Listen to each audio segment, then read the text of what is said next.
శ్రీమాత్రే నమః. అందరికీ నమస్కారం అండి. అందరికీ శుభోదయం. ముందుగా అందరికీ మొదటి శ్రావణ శుక్రవారం శుభాకాంక్షలండి. అష్టలక్ష్మిల్లో ఈరోజు మనము విద్యాలక్ష్మి శ్వేత అలంకారంలోని చూద్దామండి. అమ్మ తెల్లని వస్త్రాల్లో ఎప్పుడు ఉంటారు బంగారు తల్లి. ఒక అమ్మాయి జీవితంలోని ఆ అమ్మాయి తల్లిదండ్రులు ఎప్పుడూ కూడా మా అబ్బాయికి మంచి వరుడు రావాలి, మా అమ్మాయిని బాగా చూసుకోవాలని ఆ పేరెంట్స్ ఎప్పుడూ కోరుకుంటారు. ఆ పిల్లకి పెళ్ళయిన తర్వాత ఆ అమ్మాయి మంచి సంతానాన్ని ఇవ్వాలి, ఆరోగ్యమైన బిడ్డలు, మంచి బుద్ధిగల బిడ్డలు ఇవ్వాలని ఆ అమ్మాయి అనుకుంటుంది. పెళ్ళైపోయింది, మంచి సంతానం కూడా వచ్చేసి తర్వాత ఆ తల్లి ప్రార్థన ఎప్పటికీ ఆగదండి. మళ్ళీ ఆవిడేమనుకుంటుంది, నా పిల్లలకి మంచి బుద్ధి, మంచి విద్యని ప్రసాదించమని ఆ జగన్మాతని ఎప్పుడూ కోరుకుంటారు. కోరుకోని తల్లిదండ్రులు ఎవ్వరూ ఉండరండి. ఈరోజు మనము ఇవన్నీ ఎందుకు చెప్పుకుంటున్నామంటే విద్యాలక్ష్మి గురించి ఒక 4 మంచి మాటలు తెలుసుకుందామండి. నాకు కూడా ఏమీ పెద్దగా రాదు, కానీ నా మనసులో అమ్మ గురించి ఏమనిపిస్తోందో నేను అదే మీతో పంచుకుంటున్నాను. సో ఈరోజు మనమందరం కూడా విద్యాలక్ష్మి, విద్య అంటే చదువు, లక్ష్మి అంటే సంపద.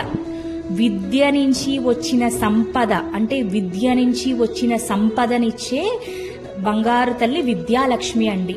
అంటే కొందరిళ్లలోని చాలా మంది ఇంట్లలోని డబ్బులు ఉండవండి, కానీ చాలా కష్టపడి చదువుకుని వాళ్ళు ఎడ్యుకేషన్ లోన్స్ తీసుకుని బయటన అన్నీ తిరిగి, అంటే వాళ్ళకి మెరిట్ మార్క్స్ అన్నీ చాలా బాగుంటాయి, కానీ ఏదైనా ఒక పని చేద్దామంటే డబ్బులు ఉండవు. కానీ ఎలాగో అలాగా వాళ్ళందరూ కూడా చదువుకుని వాళ్ళకి ఒక మంచి ఉద్యోగం వచ్చి డబ్బులు వచ్చిన తర్వాత ఇంటికి పంపిస్తారు చూడండి. వాళ్ళ విద్య నుంచి వచ్చిన సంపద అంటే అమ్మవారి విద్యాలక్ష్మి కటాక్షము వాళ్ళ మీద చాలా ఉందండి. ఇక్కడ ఏమైంది, సరస్వతీ మాత లక్ష్మీదేవిని తీసుకొచ్చారనమాట. అందుకని ఆవిడ్ని విద్యాలక్ష్మి అని పిలుస్తారు. ఇంకొకళ్ళు అంటే ఈ విద్యాలక్ష్మికి ప్రతి ఒక్కళ్ళు పూజ చేయాలండి. శ్రావణ మాసంలో అష్టలక్ష్మి అలంకారణలో విద్యాలక్ష్మిగా వస్తారు. తర్వాత దసరా నవరాత్రుల్లో సరస్వతీదేవిగా అమ్మని కొలుస్తారు. మళ్ళీ మనకి మాఘమాసంలో మాతంగి, రాజమాతంగి, శ్యామలాదేవి కూడా విద్యాస్వరూపమేనండి. ఇక్కడ విద్యాలక్ష్మి అన్నా, దుర్గమ్మ సరస్వతీదేవి అన్నా, మాతంగి అన్నా కూడా 3 విద్యాస్వరూపాలే. ఇంకొకటి ఏంటంటే శ్యామలాదేవిని ఆడకృష్ణుడు అంటారు. అంటే ఆవిడ చూడండి నీలం రంగులో ఉంటారు.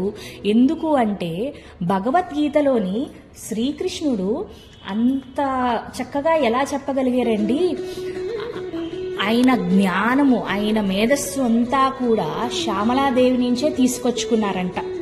అంటే ఇది నేను ఎక్కడో చదివాను, నాకు ఎంతో బాగా నచ్చింది ఈ లైన్. సో అమ్మవారు ఇచ్చిన జ్ఞానంతోని శ్రీకృష్ణుల వారు అంత చక్కగా భగవద్గీతని వర్ణించారంట.